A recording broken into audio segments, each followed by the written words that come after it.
ঢাকাই সিনেমার সমালোচিত ও আলোচিত নায়িকা পরীমণি এবারের জন্মদিন উদযাপন করলেন মালয়েশিয়ায়।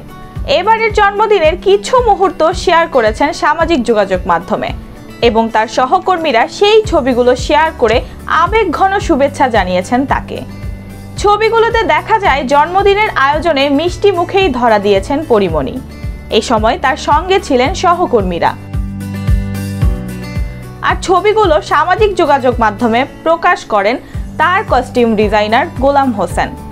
কয়েকটি ছবি পোস্ট করে ফেসবুকে গোলাম হোসেন লিখেছেন, আমার অর্ধেক জীবনের সবচেয়ে ভালো ও সুন্দর মুহূর্ত তুমি দিয়েছো পরি, জীবনে যোগ করার মতো আর কখনোই না ভোলার মতো সময় উদযাপন করছি এখন। এই মুহূর্তে এই জন্মদিনটা কি যেন তুমি একটা। গোলাম হোসেন আরও লেখেন, এই 14 বছরেও নতুন করে আবিষ্কার করা শেষ হয় না তোমাকে। I love you, we love you, শুভ জন্মদিন আমাদের সবার পরি।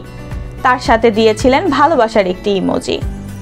সহকর্মীর এই ভালোবাসাময় শুভেচ্ছা পেয়ে আর নিজেকে ধরে রাখতে পারেননি পরীমণি।